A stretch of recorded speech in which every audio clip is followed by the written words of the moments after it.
Nada menos que por la quinta edición, vaya La Reina de Corazones, el título de Wilkie Collins, este escritor del siglo XIX, gran escritor, emblemático, casi el padre de la literatura policíaca, se ha dicho de él, y que quizás sea una de las lecturas más apropiadas para estos tiempos navideños. Una Reina de Corazones está un libro de libros, si se quiere llamar así, acerca del cual vamos a hablar con su editor, con Max Lacruz de Funambulista. Max, buenas tardes, enhorabuena por el trabajo que hacéis y gracias por atendernos un ratito. Muchísimas gracias, buenas tardes a los amigos de la Montaña Mágica. Bueno, digo yo que es un libro de libros porque si es verdad que en La Reina de Corazones uno puede apreciar a Wilkie Collins en todas sus diferentes vertientes, ¿no? Sí, es un libro de libros, como bien dices, es una novela de novelas, es yo qué sé, es Los Mil y una Noches, ¿no? Sherezade. Es verdad, sí, tiene algo que ver con las Mil y una Noches, ¿no? Es una serie de relatos aglutinados o contados, ¿no? En una residencia, con el fin de también de entretener. De entretener a una chica que aparece en esa casa donde viven una serie de señores mayores. Y ella es la ahijada, es la protegida, y para que no se aburra, pues deciden inventar una historia distinta, un género distinto además, una novela policíaca, un folletín, una novela de aventuras, de humor, cada noche para que ella no se quiera ir de la residencia de esta Glen Tower, esta casona inglesa del siglo XIX. Y ahí se advierte, como digo yo, un Wilkie Collins muy polifacético, si se quiere decir así, y muy festivo y muy divertido con los géneros, juega con los géneros. A los lectores clásicos que les gusta el Wilkie Collins de La Dama de Blanco y La Piedra Lunar encontrarán historias de ese estilo, pero al mismo tiempo encontrarán también un Wilkie Collins pues más ligero, más humorístico, más paródico incluso a veces, ¿no?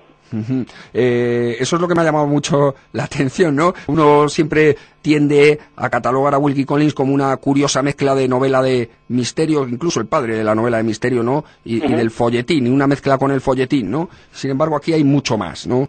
Sí, yo creo que aquí hay metaliteratura y hay humor, que es lo que no suele uno esperarse cuando lee a Wilkie Collins, insisto, pero los que les gusta el Wilkie Collins policíaco también encontrarán, hay intriga y hay misterio, hay algunas de las mini novelas que están dentro del libro son novelas de misterio y de intriga y suspense. Es decir, que no defraudará a los habituales de Collins, pero les llamará la atención también por la otra faceta que hemos comentado. Y es un libro que nos ha funcionado muy bien, creo que es la quinta edición que hacemos, y además es un buen regalo de Navidad con tapadura, y bueno, yo creo que en estos tiempos navideños y de crisis es un buen regalo. Sí, es un estupendo por 20 regalo. euros y pico, y unos céntimos. Por cierto que en Wilkie Collins se aprecia cierta ironía en este libro, La Reina de Corazones, incluso en la introducción, en el prólogo, ¿no? En la carta dedicatoria. Sí. Que me hace mucha gracia. Porque no deja títere con cabeza. Sí.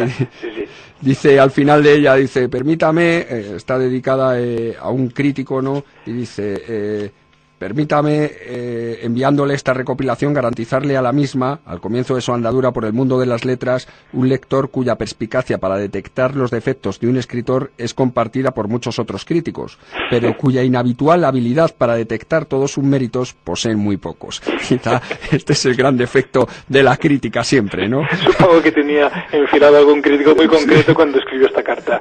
Sí. Está en clave, yo creo que está en clave esta carta. Y por cierto que aventurándome también en algunos introducciones y prólogos del propio Wilkie Collins se da cuenta de que era amigo de quizá estos escritores también como Dickens, que por cierto era amigo de Collins, que escribían también escribían folletines para ser luego publicados por entregas. Son partidarios abiertamente de a veces reescribir, ¿no? Y corregir lo previamente editado. Sí, mucho, porque los folletines eran una manera, yo creo, de ir deprisa y luego hacer la edición más pensada. Y con Dickens creo que escribieron a 4 manos, más de una, más de una aventura de estas. Y sí, bueno, es el famoso folletín del 19 que al final, oye, se ha convertido en la novela clásica de toda la vida y de calidad. Y ahí se ve que los géneros populares, llamados populares, muchas veces no lo son. Es decir, son populares porque gozan de favor del público, pero no por baja calidad, claro. Mucho menos. Y se publicaba en prensa en esa época la gran literatura, cosa que hoy en día, pues con alguna excepción, creo que aquí en Intereconomía tenéis la suerte de que en alguno de los órganos de prensa escrita pues hay páginas literarias, pero no es lo habitual, ¿eh? No es lo habitual. Yo he tenido la fortuna de ir escribiendo relatos en la Gaceta, pero no es lo habitual. No es lo habitual, desde luego.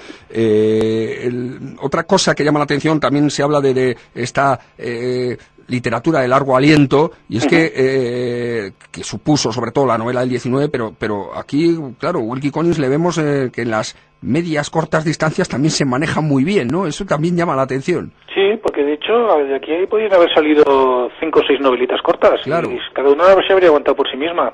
Sí, era autor de novela larga, de folletín largo, pero también de novela corta, y de hecho escribió cuentos que están muy bien, muchos de ellos todavía están por publicar. Es un escritor que todavía tiene mucho por explotar en lengua española. Wilkie Collins es un inmenso escritor en lengua inglesa, pero en español, pues habla, las novelas principales han salido. Nosotros publicamos no hace mucho Corazón y Ciencia, que estaba inédita en español, que es un folletín, un melodrama muy, muy bueno. Pero todavía quedan en La Máscara de Hierro, por ejemplo, que vamos a sacar, que estaba inédita en español. La Nueva Magdalena, también inédita en español. Son novelas que son canónicas, consideradas canónicas en literatura inglesa, y estaban por sacar todavía. Llama la atención. A mí cuando sacasteis Corazón y Ciencia, dices, jolín, pero ¿cómo puede estar Wilkie Collins, cómo puede haber todavía cosas de Wilkie Collins sin editar? Sí, igual está, mira, Corazón y Ciencia tiene un argumento que podría sacarse una película Hollywood de gran presupuesto, perfecta, porque tiene todos los elementos de romance, de misterio, donde es victoriano, las historias un poco de intriga, triángulos, es que además, con la ciencia, que en ese caso es la vivisección, experimentos sobre animales, etcétera. Es decir, que cualquier día en Hollywood la descubren y sacan una supernovela, y entonces se vuelve a poner de moda, ¿no? Sí, porque se puso tan de moda la Piedra Lunar y la Dama de Blanco. Es que por eso me llama la atención, porque dices, es que no estamos tratando de descubrir a alguien que ha quedado sepultado en el olvido, un escritor del 19 olvidado o maldito. No, es que Wilkie Collins, hay obras que se siguen reeditando, como las que tú has mencionado, como La Piedra Lunar, como La Dama de Blanco. Sí, en varias traducciones además. Se siguen leyendo al mismo tiempo en librerías, ¿eh? Claro, se siguen leyendo. Está muy vivo en las librerías, la verdad. Uno se pasea por cualquier librería y no está en los escaparates, pero en los estantes, en vertical, como dicen ellos, en lineal, hay un buen trozo dedicado a Collins, ¿eh? Claro, es que es un autor que yo creo que se sigue leyendo, que la gente yo creo que la gente que le gusta la novela, sí, de largo aliento, la gran novela decimonónica, yo creo que disfruta muchísimo con Wilkie Collins. Es garantía de pasar un buen rato y no defrauda. Está bien construido los personajes, la trama, el estilo. Sí, ya quisieran muchos del siglo XX escribir como los del XIX. Efectivamente, la peripecia amorosa que siempre la hay. Y por cierto, que hablando de amor, queríamos también hablar de otro libro que habéis editado, de Fernando Pessoa, nada menos, poco tiene que ver con Wilkie Collins, que son Las cartas de amor de Fernando Pessoa. Las cartas de amor de Fernando Pessoa. Por Isabel Lacruz, con la que tenemos también oportunidad de conversar. Sí, señor. Aquí la tenemos al lado porque además es familia. Muy bien. Isabel, no sé si me escuchas. Buenas tardes, Isabel. Hola, buenas tardes, Raúl. Decía yo, pasábamos del punto amoroso que siempre hay en la literatura de Wilkie Collins a las cartas de amor de Fernando Pessoa, un autor que no tiene nada que ver con Collins, salvo que en este libro, en esta edición, sí se toca de cerca el tema del amor. Unas cartas de amor que, ¿a quién van dirigidas estas cartas de amor de Pessoa? Tiene unas 50 y poquitas cartas de amor al único amor que tuvo, que se llamaba Ofelia de Queiroz, que era una muchacha unos 10-12 años más joven que Pessoa, y que entró a trabajar en la oficina, ¿no?, en la que el inconmensurable poeta se ganaba la vida como corresponsal comercial más que traductor, porque escribía directamente en francés y en inglés lo que le dictaba la empresa, creo que era de rodamientos o algo relacionado con el acero. Y Fernando Pessoa, a su regreso de África del Sur, donde vivió con su madre viuda y su padrastro bueno, A los 16, 17 años vuelve toda la familia a Portugal, a Lisboa, y Fernando decide quedarse porque Portugal es la lengua, es el portugués, y como bien recoge Octavio Paz en unos textos magníficos sobre Fernando Pessoa, Pessoa era todo su lengua, la lengua era su patria, no, la frase es del propio Fernando Pessoa, mi lengua era mi patria. Entonces él decide, muchacho adolescente hoy, pero en aquellos tiempos, estamos hablando de 1910, 12, 15, él ya era un hombre hecho y derecho que, bueno, hoy en día puede sorprender, se queda en Portugal, en Lisboa, y para ganarse la vida, hasta tanto recibe la herencia de una tía abuela con la que convive, y que también y que fallece en circunstancias de enfermedad mental graves, la tía abuela Dionisia. Pues Pessoa se queda en Portugal, y un buen día en la oficina de la Baixa Lisboeta aparece una muchacha que entra de meritoria, de mecanógrafa, y se enamoran. Eso te iba a decir, sí, que ejercía como amor conocido de Fernando Pessoa. Como secretaria, sí, que tenía yo entendido. Sí, como secretaria, y también ella ha estado indagando un poco, he hecho la traducción, si me permites decirlo, y un posfacio que tenía que ser de 4 páginas, según me pidió el editor, pero que al final son, creo, 60. Bueno, secretaria, también corresponsal. Era la pequeña de 8 o 10 hermanos, de una familia medio burguesa que no tenía por qué trabajar, pero ella quería trabajar, hubiera querido ser profesora de matemáticas, pero al final estudió francés, sobre todo, ese francés tan bonito que hablan los portugueses, y con tan buen oído que tienen, porque su abanico de vocales es enorme, y entonces pillan todas las lenguas mucho más rápido que cualquier otro.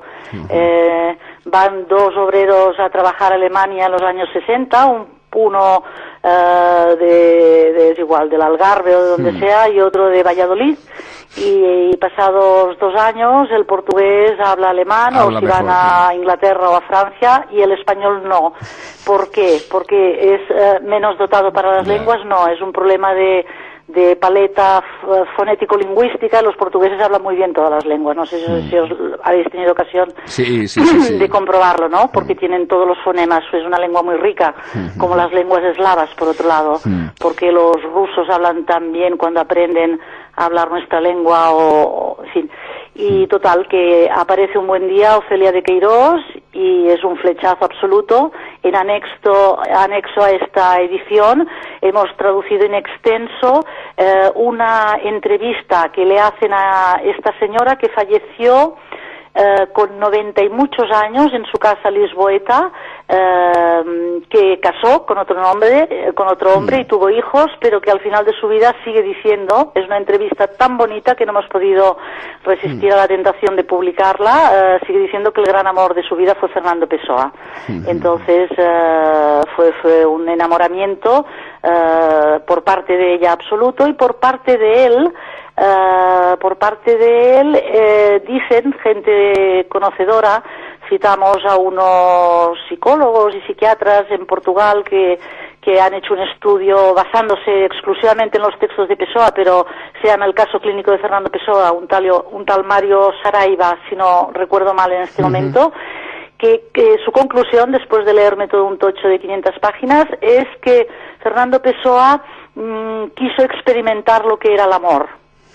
Quiso experimentar lo que era el amor, y bueno, podéis leer su opinión sobre lo que para él significó ella. Ella quiso de todas casar con él. Se lo dice, se lo pide, sueña en las cartas. Al final, ahora han aparecido recientemente las cartas de ella a él en 2012, hace 3 o 4 meses, y como se citan en un estudio posfacio, pues hemos traducido también algunas. Ofelia de Queirós quería casarse con él, sobre todo después, es curioso, no me lo habéis hablo mucho yo y quizá estoy acaparando el uso de la palabra, pero este único amor de Fernando Pessoa hacia esta mujer joven, 10-12 años más joven que Ofelia de Queirós, tiene 2 etapas. Una primera en los años 20 en los años, ahora me voy a equivocar. En todo caso, hay 10 años de diferencia entre la primera etapa y la segunda. Hay 10 años de diferencia en que no se ven y no se escriben. O sea, es un amor en 2 etapas, y en la segunda etapa Ofelia ya tiene 30 años, es decir, ya está prácticamente para la época para vestir santos. Fernando Pessoa ya tiene 42, morirá a los 45 de una cirrosis hepática, bebió muchísimo y mucho al final, y todo esto combinado con su estado de salud general y mental, pues no fue lo más indicado, ¿no? Entonces, en la segunda etapa ella está ya desesperada pues por cazar a este hombre al que quiere, sin duda, pero él no, la segunda etapa es un juego, es un divertimento. Tengo aquí a un editor que me hace una señal que me dice que corte. Que vayas cortando, sí, porque no tenemos tiempo para más. Aquí queda el título, Cartas de amor, de Fernando Pessoa, del gran autor portugués, uno de los grandísimos de la literatura universal, editadas por Funambulista, con traducción de Isabel Lacruz, que nos ha atendido amablemente y nos ha explicado muchas cuestiones, demasiadas, por el poco tiempo que tenemos. Isabel Lacruz, ha sido un placer, gracias por todas tus aclaraciones y hasta una próxima ocasión. Y que disfrutéis de la buena literatura en Navidad. Sí. Es de las pocas épocas en que uno puede meterse quizá en la cama y leer un par de días, ¿no? Así lo haremos, así lo haremos. Un fuerte abrazo, feliz Navidad.